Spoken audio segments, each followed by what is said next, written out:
This is the Valdus VG Pro smartwatch. This has a high definition round AMOLED screen, has a bunch of sensors for both positioning and health. And most importantly to me, it's compatible with both iOS and Android. In this video, I'm going to tell you whether this can replace my Apple Watch as my everyday wearable device. Let's get into it.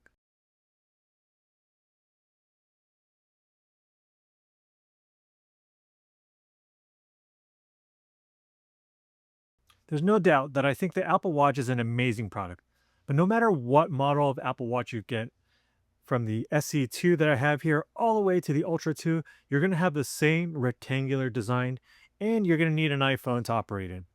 My name is Patrick and this is Everyday Tech for Everyday People. Today we're looking at an Apple Watch alternative. This is the VG40 Pro smartwatch from Valdus. A full disclosure, Valdus did reach out to me, asked me if I take a look at this product. They're not seeing this video before it goes up. All my opinions are my own. So I'm going to take you through some key features of this watch, tell you my experience of using it, give you my likes and dislikes about it, and tell you whether this can replace my Apple Watch as my everyday watch. This watch features a 1.43 AMOLED screen. Even in direct sunlight, I can easily see the screen no problem. The casing is all metal and is rated to operate in negative 30 degrees centigrade weather, so it's very durable. It's waterproof to a depth of 30 meters. It has built-in GPS with a number of sensors that can measure high air pressure and altitude, and it has a compass built in.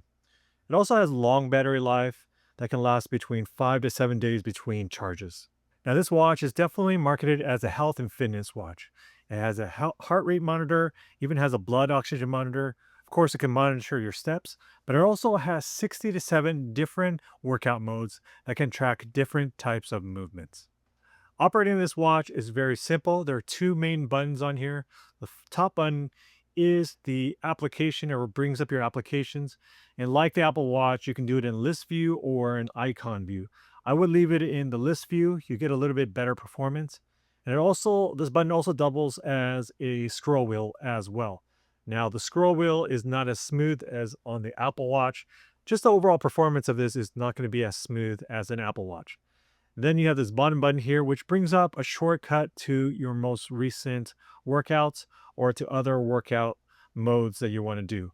And then there are gestures on this watch. So if you slide from the top, it'll bring up your notifications. If you slide from the left, it'll bring up your recent apps and health data. They call these suggestions. And if you slide from the right, it gives you a number of different views, mostly health data. But if I scroll all the way to the right, then I'll get my weather app as well.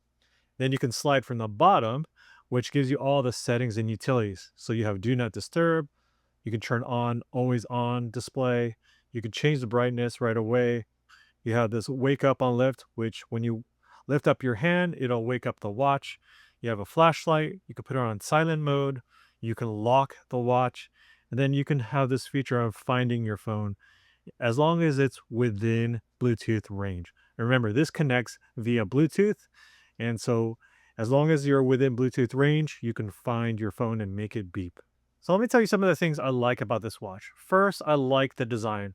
I love the rounded design of this watch. I wish Apple would release different types of the designs for the Apple Watch.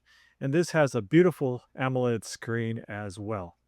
Then I get all my notifications. Now, this is the minimum standard I need for a smartwatch. Most important thing is give me my notifications or else I just wear a regular watch or no watch at all. There are certain integrations they have with certain apps, so that gives you a little bit more information, but they have this other setting that gives you other, which basically gives you every other notification. And some apps have more integrations and more information they give you through the notifications. And since this is a Chinese branded watch, you could tell some of the app integrations are mainly for the Chinese market as well. Then this has great battery life. It's rated for 5 to 7 days. I recently brought this on a trip with me because I didn't want to bring extra chargers and I knew I had to charge my Apple Watch every day, but I was going to be gone for the weekend, so I brought this watch because I knew I didn't have to worry about charging it for the entire weekend. And then lastly, I like how it's compatible with both Android and iOS. Now, I haven't been back to Android in a while, probably since the Pixel 3 or 4, But I do like the fact that if I ever go back to Android, I have a watch that I can bring with me. So let me tell you some of the things I don't like about this watch.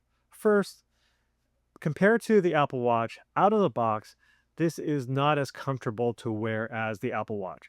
It has partly to do with the rigid case. It's kind of sharp edges on the casing, kind of digs in a little bit to my wrist. It's not really that bad, but compared to the Apple Watch, it's not as comfortable out of the box, and it's something I just wanted to point out. Then, as far as performance is concerned, this is a little bit sluggish, especially the scroll wheel. But even some of the graphic intensive things like the icon view of the applications, it really couldn't keep up as far as my movements are concerned. Now, the touch scrolling works a little bit better than the scroll dial itself, but still, overall performance is a little bit sluggish. Then, this doesn't have NFC. Now, I've been really liking NFC lately, using on my Apple Watch, just so much more convenient than just pulling out your phone or pulling out a credit card just to tap and pay. But the number one thing I dislike about this watch is the way it handles notifications. Yes, I get all the notifications, but if you don't dismiss those notifications, this watch is going to keep buzzing and reminding you of them. Even notifications that are 2, 3, 4 hours old, it'll keep reminding you of them. Now, yes, you can dismiss all the notifications, but like the Apple Watch has the same problem. The way to dismiss all notifications, you have to scroll all the way to the top and hit the clear all. Now remember, the performance on this watch is not that great, so getting all the way to the top is not always a fun thing to do. And then as far as the buzzing or the haptic feedback, it does have a different haptic feedback that I'm not used to. I find it a little bit weird. You can change the length of it, but you can't change the strength of it as well. So it's a little bit weird on how it handles notifications. Overall, what do I think of the Valdus VG40 smartwatch? Overall, I think this is a great Apple Watch alternative, especially if you want to get away from the rectangular design of the Apple Watch, or you don't want to be stuck in one operating system. As of this recording, this retails for $188, which is about $90 to $100 cheaper than my SE2. I have the 44 millimeter version here. But even with that cheaper price difference, will this replace my Apple Watch as my everyday watch? I will say no. The Apple Watch just has better performance and has a few more features that I use on a day-to-day basis.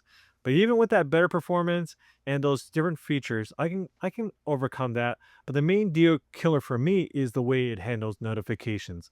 The constant nagging on my wrist of notifications I haven't dismissed yet can be very bothersome. With that said, this watch does have a lot of great features, and if I ever switch back to Android, I'm happy that I have a watch that I can take with me to the Android side as well. Thanks again to Valdis for sending this out to me. If you enjoyed this video, hit that like button. Consider hitting that subscribe button. Until the next one, see ya.